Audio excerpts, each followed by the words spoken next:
Peruano. La pregunta sigue vigente hasta el día de hoy. ¿En qué momento se jodió el Perú? Hace décadas que buscamos la respuesta y siempre terminamos echándole la culpa a quienes nos han gobernado. Es más fácil decir que nuestro Perú se hundió por la reforma agraria de Velasco, porque el arquitecto no le dio importancia al terrorismo, por culpa del primer gobierno de Alan y su tren cargado de inflación e inoperancia económica, por culpa del autogolpe, los Vladivideos y la corrupción en el gobierno Fujimori, por culpa de los whiskies y la hora cabana, por culpa de la mayoría de la clase política que gobernó y gobierna el Perú y que sigue viviendo en el escándalo y en la corrupción. Pero por más que querramos deslindar nuestra responsabilidad por la crisis social que asfixia al Perú, compartimos demasiados hábitos que nos hacen muy parecidos a quienes culpamos y criticamos, porque aún creemos que la criollada se tiene que celebrar como si fuera parte del orgullo nacional. Somos vivos y por eso compramos facturas para pagar menos impuestos. Ganamos los trabajos no por nuestro esfuerzo o talento, sino gracias a una pequeña coimisión. Nos colamos en la fila para que nos atiendan primero, aceleramos en ámbar y nos pasamos la luz roja, porque así llegamos más rápido. Somos tan vivos que si no encontramos estacionamiento, nos ponemos en el espacio azul reservado para las personas con discapacidad. Robamos la señal de cable, robamos electricidad y no nos consideramos ladrones. Reclamamos que haya justicia y se acabe la corrupción, pero le pagamos 5 soles a un policía para que no nos ponga papeleta o al juez para que abogue por nuestra causa.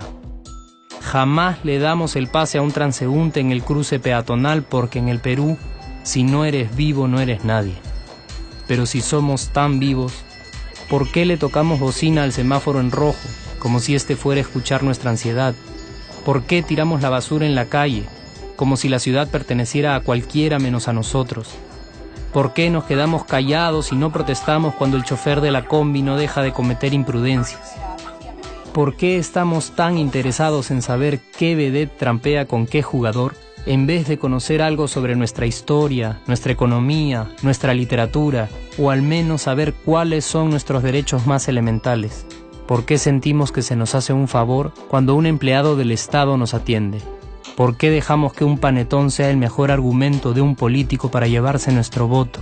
¿Por qué cuando alguien hace algo bien, decimos que parece hecho en el extranjero, como si eso fuese más meritorio? ¿Por qué no nos sentimos orgullosos de nuestra diversidad cultural? ¿Y por qué, si somos tan vivos, seguimos alimentando este círculo vicioso que no nos deja avanzar como sociedad y nación? Es cierto que nuestros niveles educativos dan pena, y si queremos llegar a ser un país con posibilidades de desarrollo, se tiene que invertir en escuelas y capacitar a los maestros. Pero ¿de qué nos servirá una buena educación fuera de casa cuando dentro educamos a nuestros hijos dándoles el peor ejemplo? Es cierto que se necesitan medidas urgentes para frenar la ola de delincuencia y violencia que azota al país. Pero ¿de qué nos servirá pacificar las calles cuando en nuestros hogares la violencia física y psicológica parece haberse institucionalizado? Es cierto que se necesita una verdadera reforma judicial para que en el Perú se pueda hablar de justicia, pero ¿de qué servirá lograrlo cuando la mayoría de nosotros sigue avalando la ley del más fuerte, del más rico, del más vivo? Es cierto que para reducir los conflictos sociales se requiere del diálogo, pero ¿de qué nos servirá ese diálogo si seguimos pensando que dialogar es imponer nuestras ideas y no escuchar al que piensa diferente a nosotros? Es cierto que necesitamos mejores leyes de inclusión social y muchísimos más proyectos de integración, pero ¿de qué nos servirán estas leyes y proyectos si hasta el día de hoy la publicidad peruana define nuestros estratos socioeconómicos por el color de la piel y a nadie le parece raro? Si hasta el día de hoy seguimos avergonzándonos de nuestras diferencias o sintiéndonos superiores por estas mismas diferencias.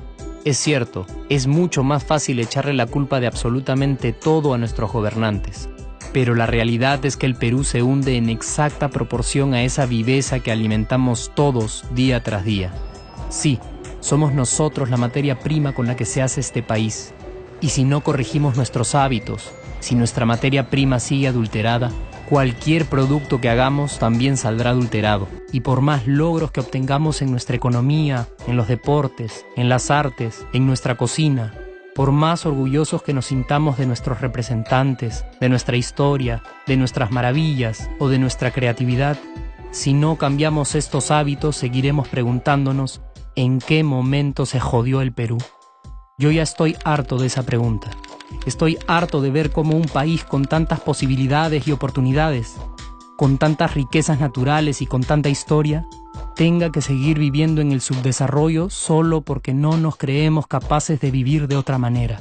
Estoy harto de que las desgracias de nuestros vecinos sean nuestro mejor consuelo. Harto de que el sí se puede sea solo una frasecita hecha para un partido de fútbol y que no podamos aplicarla en nuestra vida. Aunque te cueste creerlo, sí podemos. Claro que podemos. Pero depende de que tú y yo comencemos a trabajar en ello de una vez por todas. Porque la transformación del país hacia una nación desarrollada ya no está solo en cancha de los políticos o de los poderosos, y no está en el terreno de los milagros. La transformación del Perú está en la capacidad que tengamos de hacernos responsables de nuestros actos y de rebelarnos contra nuestra viveza. La transformación del Perú está en ti y está en mí. Está en todas nuestras organizaciones y en la posibilidad de trabajar juntos con verdadera responsabilidad social. ¿Qué pasaría si cambiamos la pregunta? Si, por ejemplo, ahora te pregunto, ¿en qué momento se arregló el Perú? ¿Qué me dirías? Aunque te parezca una pregunta demasiado ingenua, tenemos que creer en ella, y la respuesta está en nuestras manos. Responsabilidad social todos.